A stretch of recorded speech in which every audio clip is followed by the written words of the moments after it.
ছাত্রলীগ এবং হাসিনার chapter 5ই August close হয়ে গিয়েছে। হাসিনার পুনর্বাসন, ফেসিবাদের পুনর্বাসন কোনো রূপে, কোনো মতের মাধ্যমে, কোনো পথের মাধ্যমে, কোনো ব্যবসায়িক শ্রেণীর মাধ্যমে, কোনো মিডিয়ার মাধ্যমে এ বাংলাদেশে আর কখনোই হতে দেওয়া হবে না। আমরা দেখি যে কোনো মিডিয়াতে প্রচার করা হয়, আমরা ধরে নিব সেই মিডিয়া হাসিনাকে স্টিল ফ্যাসিলিটেট করছে।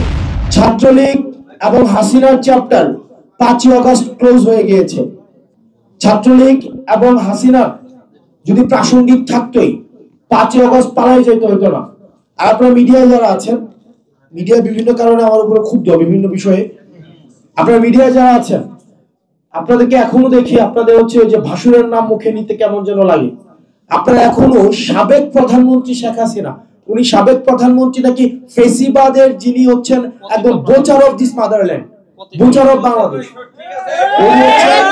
এই বাংলাদেশের হচ্ছে বোচার। 2000 মানুষকে উনি শুধুমাত্র চেয়ার টিকায় রাখার জন্য হত্যা করেছে। আপনারা কেন মিডিয়াতে যে ফেসিবাদী খুনি হাসিনা লেখা যায় না? ফেসিবাদী খুনি হাসিনা যদি আপনারা না লিখেন, আপনারা না বলেন, আপনার হচ্ছে আওয়ামী যে কাঠামো রয়েছে, মিডিয়া রয়েছে, সেটির সিলসিলা আপনারা অব্যাহত রাখছেন। সুতরাং এই যে আমরা এই হাসিনার চ্যাপ্টার প্লাস 5ই আগস্ট ক্লোজ করে দিয়েছি, ছাত্রলীগের চ্যাপ্টার 5ই আগস্ট ক্লোজ হয়ে গিয়েছে। 5ই আগস্ট পরবর্তী বাংলাদেশে আমাদের ফেসিবাদ বিরোধী যে রাজনৈতিক দলগুলো রয়েছে তাদের সাথে আমাদের মতের পার্থক্য হবে, কথার পার্থক্য হবে, তাদের সাথে আমাদের রাজনৈতিক বিভিন্ন বিষয়ে আমাদের মত পার্থক্য হবে।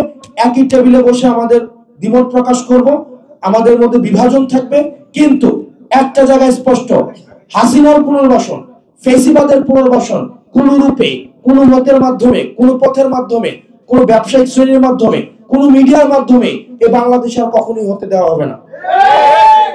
সেক্ষেত্রে হাসিনার ভাষণ যদি আমরা দেখি যে কোনো মিডিয়াতে প্রচার করা হয়, আমরা ধরে নিব সেই মিডিয়া হাসিনাকে স্টিল ফ্যাসিলিটেট করছে, স্টিল ফ্যাসিলিটেট করছে এবং জাতির আশা আকাঙ্ক্ষার বিরুদ্ধে অবস্থান নিয়েছে।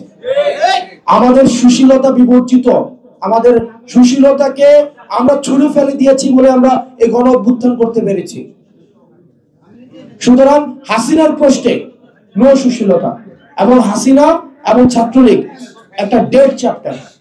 প্রচলিত যে রাজনৈতিক ধারাটি রয়েছে, প্রচলিত যে রাজনৈতিক কাঠামো রয়েছে, গঠন প্রক্রিয়া রয়েছে, আমরা সেটির ঊর্ধ্বে যেতে চাই, সে পর্যন্ত অপেক্ষা করতে হবে। বৈষম্যবিরোধী ছাত্র আন্দোলন এবং জাতীয় নাগরিক কমিটি এটা হচ্ছে গণ অভ্যুত্থানের যে আমাদের ভ্যানগার্ড হিসাবে আমাদের পরবর্তী কার্যক্রম পরিচালনা করবে।